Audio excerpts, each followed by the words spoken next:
We are not live, but we are here, and we got a lot to say. Dude, it can't be real. Yeah, I just broke the news that Johnsy, that the Browns traded Joe Flacco to an in-division rival midseason to help their playoff chances while you're still technically in it. So he's learning. He's learning what it's like up here in Northeast Ohio during NFL football season. But again, we got a lot of cool stuff that doesn't make me want to cry and crawl into a dark hole and suck on my thumb and cry for my mom right after this. Let's go. Yeah. Still going.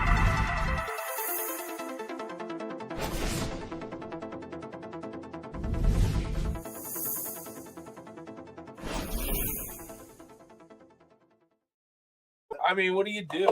Just sit there and just laugh and cry at the same time. Yeah, anyway, that's wild. So clearly you're never supposed to drink when you're sad, but I did say I was laughing. So we actually have some special beers here we brought back with us from 450 North Brewing Company, the king of the sours, and that was other breweries that were there pushing their sours saying that. So all I'm saying is it takes some Johnsy size, if you get the reference, to bring sours to the King's Kingdom.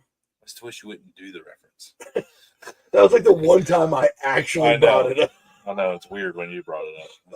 Sorry. But I mean, like, you got, and we digress. But anyway, so anyway, this is Strong. So instead of Shrek, it's Strong. And this has green apple, lime, and guava. And their stuff smells so good. And the fact that people drink other crappy, drink like regular flavored beer, I just don't get it. Tastes like that's got some alcohol. Oh, it's only 4.5 because it's slushy light. The finish is better. Dude. I don't know. I don't think I've had one that I don't like yet from them. That's a fact. I really don't. Even the one that had the coconut I loved it. And I was like, I don't want to like it because it's got coconut. I can taste it, and I'm like, it's not even, yeah, exactly. We'll save those other two for, I'm going to savor that one, actually. That was an awesome experience, by the way. It was. I put it down in the timeline, like in the banner, because Memphis May was pretty awesome. Right. But that was, because you also got the people watch toward the end. That's what I was telling my dad today. I'm like, watching society break down in the heat with booze is. Yeah, it was like 86 degrees. Especially in a corn maze. It was fantastic. And someone had the genius idea to bring out a tug of war. Oh, I still haven't found that clip. Oh, I need to look for it. I got it right here. Not for the show. We could probably. We can pause it and bring it in at the end. Yeah, we can do that. We can pause. It can happen. Stay tuned because I have not seen this. Was it good? I actually haven't watched it myself. Oh, we could get live raw reactions. Oh man. But anyway, so while he's looking at that, 450 North, there was 110 breweries. And we thought, and I was under the impression that it was going to be mainly Indiana, but it was actually not very many from Indiana, nearly as I thought. There were some there. Shout out Half Moon right here, Brewing and Restaurant, which their menu, by the way, breaded bluegill. Bro, their food looked ridiculous. I was like, damn, you got your menu's better. Your beer's great. Shout out dude, to that Oktoberfest restaurant, and Milk Wheat. The milk was, and the pineapple IPA was actually pretty good. It was because it was a beer forward. All this stuff was beer forward. But anyway, but there was like breweries from Canada to Maine. No, California to Maine, Canada to Florida, and Greece. Shout out Chris if you're watching. So, I was absolutely blown away at how amazing that festival was, how well it was put on. I mean, I know the first time being around a beer nerd crowd, and that was their word. I wouldn't call anybody a beer nerd, but they wear it with a badge of honor. No, I'm a beer snob, not a nerd. Yeah, but they're like beer nerds out there, and there was a guy and his wife were there from like St. Louis, Missouri. Right. Like drove out there just for this one day beer festival. So, yeah, it was just impressive. Yeah, found a bunch of favorites. But that was a good group of people. Yeah, shout out Common John's. G5. Eric and Tim out there. And then Hoplore, Justin. And gosh, I can't remember his name. Big beard head brewer. LeBron at Common John's. No. The bearded guy head brewer at Hoplore. Oh, I remember. You were the one I was talking to Justin. Yeah, I mean, I came up a couple times. I can't remember. I don't think He's the genius behind those beers. Okay, yeah, there's a lot of big beer brains. Yeah, dude, cool people, good vibes. It's a hell of an event if you get out there. They got good. Second is so much better. They got good food trucks, live music all day. Yeah, we had smash burgers for lunch. Those were pretty solid. I wish I could remember the name of the truck because they were pretty solid. They were pretty solid. I forget. They would know who they are. Put it in the comments. Someone knew him. One of the breweries there knew him. Couldn't tell you. Yeah, there's sorry, folks. Yeah. Sorry. We were too busy trying about 50 different beers. But anyway, shout out to 450 North. Man, Lauren, thank you for the invite. Yeah, we greatly appreciate it. Les, our homie, thanks for hooking it up. So yeah, on to the next one. It is time now. What do you want to go to next? Let's do fair or foul. Fair or foul? Interested in what you got. A lot of foul. Oh boy, a lot of foul. Oh boy, is that a prediction or you stall it on that? Yeah, because I got in the rhythm here and I went with the theme, and the theme is, I'll show you. Where is my work cell? I forgot about that Christmas blend up there. Oh boy, here we go. Okay, instead of fair or foul, this one's going to be fart or foul. Okay. Fair or foul when farting. Okay. So, yeah, I know. Because we were in a car ride together, and at one point I looked at you, and I was like, I love you because I'm holding in the big, and I'm like, that's really nice of me. And then I was like, so I was just sitting there thinking of funny moments from the weekend that we could tie in, and I was like, let's do a farting etiquette themed one. It's important. It's important. Everyone's afraid to talk about. I am not. No. I love the flatulence. I still giggle like a little boy. Let's rip it. Oh. All right. I think this first one's pretty. This one, okay. So, Johnsy, fair or foul? Right. You didn't give a warning before farting inside of a car. Fair or foul? I mean, that's situational, man. In general, let's just say no retaliation. You're the first one to do it. Everyone's riding in the car, minding their biz, and you just. If you know what's coming out, okay. That's a foul. Okay. Yeah, if you know what you're about to unleash, then you're doing it on purpose. Second question, plot twist. They did it to you first. Oh. All day long. Yeah, we got sound effects, folks. Yeah, that's what I told you. It makes me every time like a little boy. Oh man. Okay. You did it. I'm like before I even read this one because I was giggling typing this one out. Okay. Johnsy, is this fair? Oh boy. Or foul? Farting beside your wife while checking out at a store, then disappearing to the cart return and letting the cashier think it's her. That is fair, bro. All this fear and love more.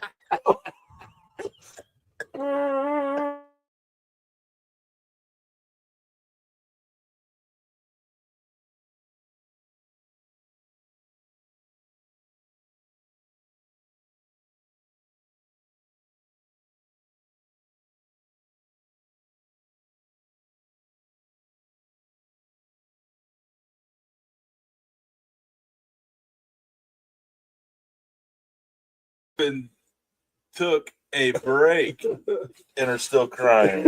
All right. Whew. All right. So it is fair AF. Johnsy's words, not mine. All's fair in love and war. Farting beside your wife while checking out, then disappearing to the cart return and letting the cashier think it's her. And I would argue any member of your family. Yes. Oh, you definitely got to do it to your children. Yeah, when they're that grandchildren, that day will come. But that's why I can do this. My kids will look at me like, my dad did it. And they'll point at me over there snickering in the cart return. I was going to be like, yeah. All right. They really got to learn snitches get stitches. Yeah. We're working on it. Fart on a homeboy is a practical joke. Yeah. Like you put your butt on their leg and fart on them or something. That's so foul. I would blow a gasket trying to hit that whistle. I think it's funny. Like, it's fair to do the trick on the wife at the cashier, but you're like, no, absolutely not. Anything, this is going to sound terrible, but any butt stuff you come at me with, it's going to change our relationship forever. Blanket statement. And there is a point where the relationship changes from us being knowing each other to you being unalive and me being your unaliver. So just fair warning, everybody. We got that out. Fair warning. Speaking of warning, the last question of fart or foul is give proper fart warning, but still do it anyways. Oh, I mean, yeah. Like it's like really rhetorical. It's like I don't even really care. Shouldn't be on the list. Hey, I'm about to fart, and then you're just like, I don't really care if you give me the blessing. I'm doing it anyway. So does that make it fair that you give the warning, or is it still foul that you did it without consent? Again, you know what you're packing at that moment. If you're dropping chemical warfare, and you're just like, hey, by the way, I'm dropping an atom bomb. That's a little. Yeah. You don't want to catch me after eating a bunch of dairy and me just be like, oh, hey, I got to fart. Sauerkraut day. Yeah, it's not going to be great. Man, I had clapping cheeks after on the farts, like when you blow, it's like. That, definitely not. I know, I'm realizing that term is used in a different world. Anyways, sauerkraut.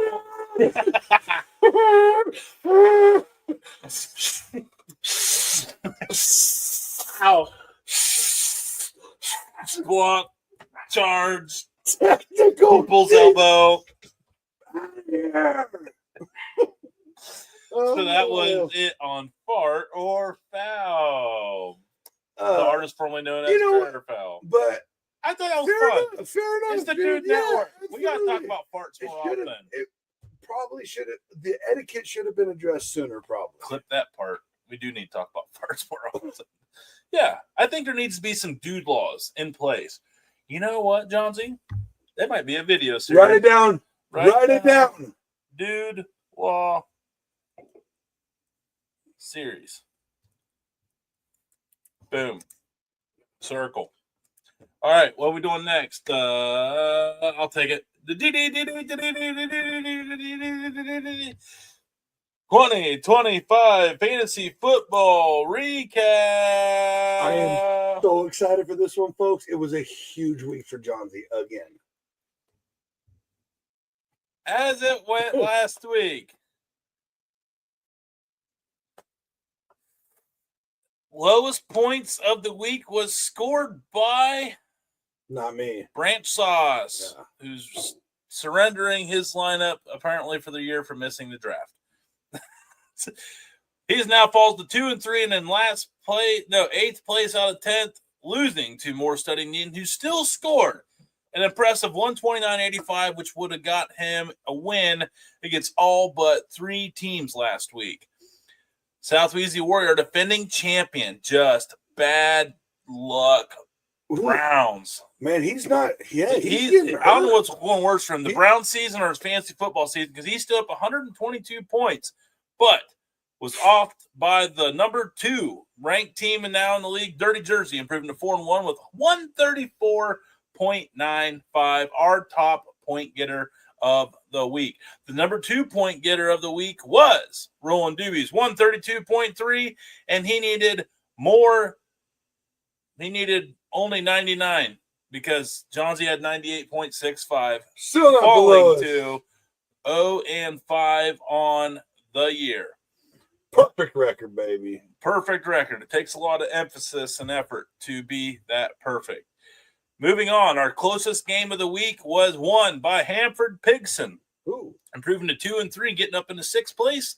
117.6 over Damon's Finkel's Einhorn, who falls to his 4-1, getting his first loss of the year. Is there anybody undefeated? No. Okay. He was the last one. So. Yeah. And you're new. First place team No. in the 2025 No. Dude Network Fantasy League is I will punch you in the face. Is me. As I absolutely took Texas to the cleaners, Ohio beating Texas for not the first time this year. 131.5 to 109. Capped off by that sweet acquisition of Travis Kelce getting a touchdown and 15 points last night in my tight end spot. I should have took him. You should have, and I told you should have, but you didn't, and now you did what the Browns did to the Bengals. You helped me to the promised land. Thank you, Johnsy. That's what teams do. Rose was a good homie. I let a man who had a shot take him. That's right. Hey. Anyway, battle of first and third. I got Finkel's Einhorn this week, me versus Damon. I got to set my lineup. I got some points down. Nombre going against Hanford Pigson in the 5 versus 6 middle of the road matchup. That's a big matchup. So wait a minute. Jersey, you're first. Jersey's second, and then Damon's third. Why did Damon fall to third when Jersey he has lowest points scored? We're all 4-1. Oh. But we have more points scored on the year than he does. Yeah. Gotcha. Never mind, my bad. That's all right. And then we got Roland Doobies, 2-3, trying to make it 2 in a row as he's taking on the hapless Brant Sauce Company. Good job for Doobie. Another free one for Doobs. Yeah. I don't know. 132 would have got him a win in a lot of those matchups last week. Johnsy, you were going against South Wheezy Warriors. Hey. I got a chance. 9 versus 10. Problem is, he's had some good weeks. He's like you. You guys are both having a bad luck. Bro, I have had some killer weeks. I've been getting like 20, 30 more than my projected. It's just everybody I play gets 10, 20 more than me. You actually have the second lowest points scored in the league, but second lowest? You have the 4th most points scored against you in the league. Yeah, your points score is 515. You're ahead of Branch Sauce. And that's good news. I suck all around. Cool. This is great. Yep. I hate to bust your bubble. You're really clinging to that there, but I wanted to pop it. Dirty Jersey taking on There we go. And motor studying needing 4 versus number 2, 4-1 versus 3-2. That is also. You mother effers, dude. Coming right back immediately. Yep. That's right. I'm still like at 1 bar on my Wi-Fi, though.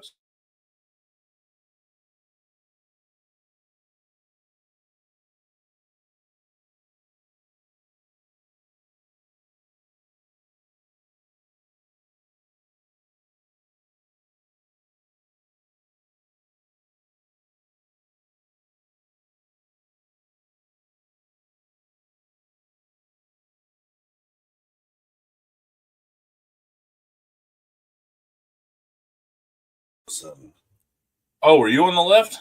That is wild. No, well, I came back in. So were you on? Was this backwards? No. Yeah. Okay. Fixed.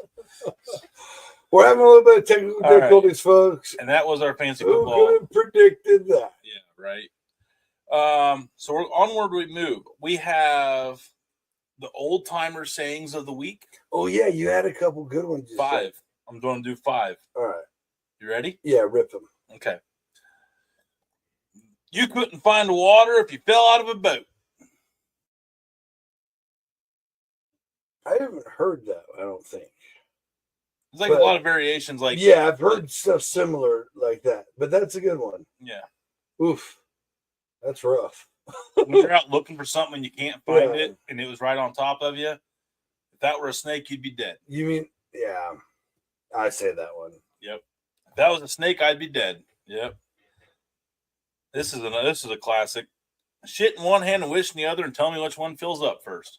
Love it. Love that one. Love it. We need to bring that one back to society. I want this. Well, yeah. Start pooping in one hand and wishing in that one. See which one fills up faster. Yeah, it's fine. I Jiminy Christmas. Yeah. I want a lot of things too. Yeah, I wish for shit all the time. Good night. Colder than a witch's titty outside. Love it. 100%. 100%.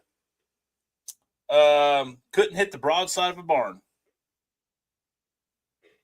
Yeah, I don't like that one as much. People try and say that to me all the time. Oh, well, don't miss. I don't, though. It's like you with my knives. Ugh, another dull knife. Thanks, Johnsy. Couldn't even cut. Actually, I vented to Rudy about that. Shout out, Rudy. You made it to the show. Yeah. It's not my fault I couldn't cut through butter.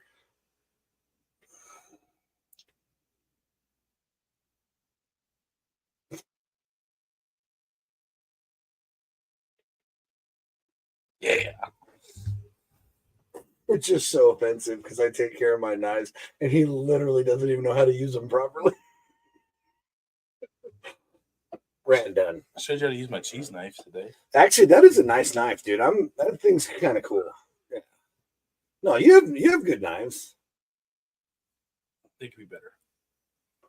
I'm telling you, mine are just cheapies off Amazon. I just know. I just keep them tuned up pretty well. Pretty good. Is that all of them? That was, it was a 5. We could probably do more, but I didn't do What about sweating like a whore on dollar night? Boy, howdy. Yeah. Whew. It is not basement season up here in the I don't understand. Northeast, it's so hot in this basement, and it's normally so perfect. I'm so annoyed by it. Dude, I'm so annoyed. I don't care what anybody says. There's going to be a ton of comments. But I'm back to being able to put my hair in pony. It's finally back after making the poor Samson decision to have my Delilah tell me to cut it. Lost all my power. No, he's back. We had all the powers at 450 because we were veterans. Drank water. Dude, I am not. Drank water. I've been bragging too much about how much I drank and how good I handled it. But damn it, we crushed the strategy of a beer festival. It's a section of the maze we'd walk through. We'd come out, and then it would be. You'll see the video. Currently working on it. It would come to a big opening. That there would be the spot with all a group of breweries right there.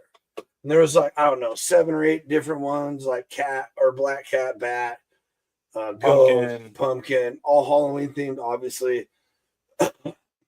There were 6 of them. The first thing we would do is locate these big black plastic tubs because those were full of mini waters. And we would immediately go get one. I would put one in my pocket just for in cases. And then on the way out, we would get one. And it was, look, all I know is Tony and I didn't tramp through any corn. We didn't partake in the tug of war. We didn't challenge anybody else to a tug of war. We didn't scream at a single person because people were starting to get a little. It was kind of. People were like defensive for no reason. Right. Yes, exactly, for no reason. And the only thing that did happen is we were assaulted at the end, sort of. Yeah. Yeah, zipper down, dude. Stout stain. Listen, there was a guy. No names. You know who you are. Yeah, we don't even know your name because we didn't want to know your name. Dude, he was playing it cool. He's why people think beer festivals are a bad idea. Yeah, he was a guy that probably shouldn't have had a VIP ticket. There should be some kind of screening process. So he's like, I'm trying to light a cigarette in a non-smoking zone and can't get it to light, so he just lets it hang. He's wearing a white shirt with stout stains, like here, or what I'm and like here. So not like one thing. There were multiple instances, and one was like, yeah, There was 3 different instances to get these distinguished because they were all a different shade of brown. So it had to be 3 different stouts. But and the only comment, what if he was doing it on purpose? Like, only, I'm trying to make my own tie-dye. The only thing I really remember is him aggressively yelling that his old lady is hotter than ours. And first off, we don't call our ladies old ladies. That's offensive. Number one. OLE or OLD. Don't do it. Number 2, if you have to aggressively abuse someone over it. Yeah. Yeah, clearly you're convincing yourself at this point. Lied about his age. He said he was 49, then he said, I'm just kidding, I'm 44. I don't even know why I said that. I'm not sure why you're saying any of this to us, but Oh my God. Man, the breakdown of society was awesome. It's awesome. Absolutely. When they start losing their sense of humanity, especially in a cornfield, it was adults of the corn, not children of the corn. Yeah, it was fun. Speaking of land and corn and stuff. Yeah, that was where I was getting ready to go. Oh, let's go. Tony. Did you see the Woolly Bear Caterpillar color schemes I sent you today? Huh? Apparently, remember I was like black was like bad. We were wrong. Brown's bad. No. Oh, where the pattern is at on where it's at is the folklore. So if there's a small orange strip in the middle and black on the both ends. Oh no, that's what Kim had. Harsh winter. Yes. Yes. So if it's almost all orange with 2 little black pieces at the end, it's a mild winter. So if the orange, see, here's where I have questions. I guess they're putting the head on this side. So if the head is black, but the back end has a little black and then it's orange patch, mild start, harsh finish. Whoa. And typical winter is equal black, orange, black. And then harsh start. Wait, what was that one? Finish. What was that one? Here. Black, orange, or brown, orange. Here. Here's the. Okay, so Kim's was like, oh no, see? Yeah. Typical winter? Yeah, it's all mild and typical. You suck, caterpillars. Stupid woolly bear caterpillars. They're not stupid. They're actually really cool. Yeah. They are really, really cool. So anyway, but speaking of acreage where we were going before that, right. I was going to the article. So apparently all you really need is 1 acre of land to be self-sustaining, Johnsy. I mean, I think I could do it. Maybe. Yeah. How you can be sufficient on a 1/4 acre of land. Whoa. I had AI break this down a little bit more for us. Okay, so it says, or perhaps even 1/10. What? Oh yeah. No. So yeah, this is where's the half acre? Because I have a half acre. Right here. This is it. I got it. Okay, let's go over yours because I don't like. I mean, it was a cool idea, but mine goes over really no details. I mean, it had like they're all like in like fuzzy like background. According to AI, here's a practical numbers first way to think about true homestead self-sufficiency. All right. So this is for a sample for like a 4-person layout, what you grow, raise, the infrastructure you would need, and a 3-year ramp plan. All right. So per person, food, basic heat, and some energy, right? How much land? Plant-based, no livestock. 0.2 to 0.4 acres per person, it says. Per person. Yeah. So we have 4 people, so we need 0.8. So you're not going to be self-sufficient. No. Kids ain't going to eat. Hey, false. You can grow on your roof, bro. Ha! That is true. And in your house. Bro, I will break these rules. I will find a way. Okay, so it says intensive staples. Orchard berries, you likely still buy oil, salt, and maybe vitamin B12. So, whoa, significant jumps. So, omnivore with small livestock like eggs, dairy. So more like not cows, but more like a goat or what, however you're doing it like that. So you'd grow veggie stables, a little bit orchard, some poultry, goats, and a small woodlot.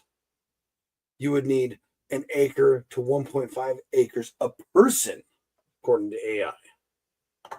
And then omnivore with a family cow plus pigs says 1.5 to 2.5 acres a person. Because you need pasture, hay, obviously. Right? Well, but you don't need that much room for pigs. Trust me. I'm telling you, one cow on 1 acre. Oh, that's not much. No, that's rough for that cow, that bro. That cow's going to be eating. Yeah, that's why. So that's why it's saying. That's why it's saying. Oh, where are we? So that's a family cow, and some pigs, and that's 1.5 to 2.5 acres a person. They're saying, not a cow per person. And here's my problem with it: like, you can't do anything with a cow because you have to harvest the cow. You can't milk a dry cow. So you'd have to inseminate the cow. Then you'd have to give birth to the cow. Then what do you sell the calf right away? Then you just have a cow. And then what? You're eating like veal. Yeah, but it's foolish. Yeah. Again, I would do pigs in that kind of land. Yeah, 100%. You know. Then it goes up from there. So like a whole family homestead for a family of 4. Lean, plant heavy, about an acre total. Can cover most food, but tight but doable with intensive methods. Balanced mixed model eggs plus goats for dairy. No cow. You would need 5 to 7 acres. Like a family of 4 covers food. Some fuel wood and resilience. Full animal proteins, cows, pigs, full fuel wood, and everything else we talked about. It's the robots are saying 8 to 15 acres. Climate and soils depending. To be fully self-sustaining. Reality check. Water availability, soil quality, and winter heating drive the higher end of those ranges. Yeah, because you don't. No doubt. Because now, it's like we're about ready to lose. It's like fresh produce season is about to end, and it sucks. It's like my least favorite part of the year. In California, acre and a half, bro, you're winning because you're growing all year long. Something. Yeah. Multiple things. Yeah. And you could definitely do pigs and goats on an acre. Pigs don't need much room. Yeah. See, in my situation with like fishing and deer hunting, I feel like I could bypass the meat. Right. So I could do just the grow your crops. Now, the problem that you get into is like if you need like flour and stuff, because it's really hard. Like you got to grow corn to make your flour, then you got to be able to make the flour. Or wheat. Yeah, wheat flour. Unless you're making corn flour, I guess. Yeah, well, corn flour is standard flour. Negative wheat. Flour around here is like wheat flour and regular flour. No, all-purpose white flour is still wheat. Really? It's just bleached. Oh shit. Yeah. Okay. Well, there we go. Tony Holmes. And then there's like a detailed. It went crazy because they gave like a detailed balanced plan for a family of 4.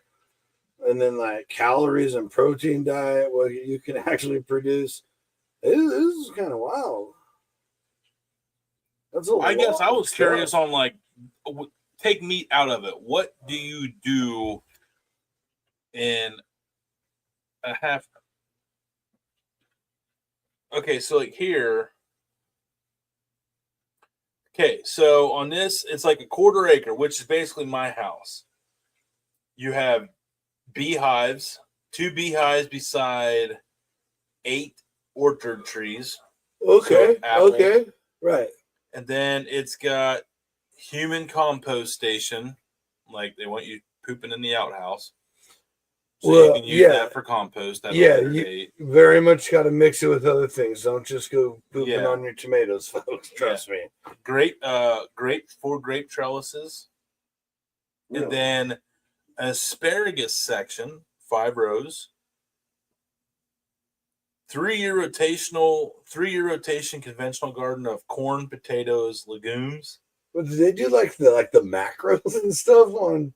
And then here it's got dude, this even has like a freaking map. Like walkway here. Wow. Trellis vertical garden bed, raised bed, raised bed, raised bed. And then horseshoe beds. They have 1, 2, 3, 4, 5, 6, 7, 8, 9, 10 horseshoe beds. Why would you do Then a horseshoe? medicinal garden. Why would you do horseshoe? So you can walk in and service them and clean them and keep them raised up for weed control. Yeah, you can easily access. I don't. It's just a design. No, I know, but if you do nothing but straight boxes and put walking spaces in between them, you can maximize. As soon as you start putting shapes into a square piece of property, no bueno.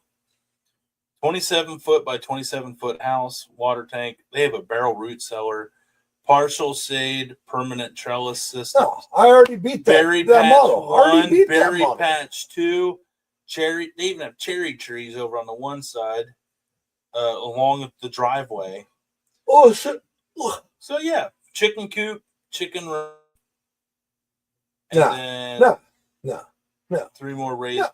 I'm out on the horseshoes. You're wasting space there. Oh, Johnsy. I'm just saying. It was such a beautiful layout. Think about it And logically. you pooped all over it. Because we're talking about acre and you're trying to sustain people. We're not looking for. You only need one path in between. Think about it. Let's do the math. You have the horseshoe. It goes here, here, here, here. You put in your square horseshoes, not like a rounded. Yeah, and then the little path in the middle, but you're not going the whole way back because you can stop 3/4. So instead, you get like a solid garden right here. Nah. I'm telling you, get more space with the horseshoe. No. Yeah, you're wrong. No, because look. So say you have a square plot of land, right? Here's one side of the square. Your house is over here. Other stuff, your orchard, blah, blah, whatever. So you just do one long planter bed right here. A long planter bed up right here. So, okay. Essentially, it's horseshoe shaped. The first one. And then you just go. Yeah. But you're doing that. You only need one of those in between the horseshoe. You don't, on that walkway, you'd have to go the full length of the raised bed. Or on the horseshoe, you only have to go 3/4 of the way back on your walkway. No, bro. We're talking about maximizing an acre, bro. This is not the probably time or place for this. We're talking about maximizing an acre. If I'm your property is square, you're poo-pooing on straight the line, horseshoe design. straight line. We're getting on a little bit of a rabbit hole here. Because I call shenanigans. I'm calling shenanigans on your shenanigans. Well, you're just calling out false shenanigans. Don't think I am, but you're not. Your geography is not making math sense. I was really good at geometry, and that was going for geometry, not geography. I know, but it's still part of your geography. Factor in your geometry. We're getting. I have my pen in my hand, folks. I'm about to start drawing diagrams if we don't change subject. We love you all. Yeah, and we love 450 North again. Is there anything else that we have to cover for? I think that was it. No, with our internet glitch, I think we covered it. That's a good show. 40 minutes. It was. I love it. Yeah. Nice bang, bang, bang, bang, bang. Hey, we offended people. We talked about farts. We talked about etiquette. And piss poor homestead designs. We'll see you next time.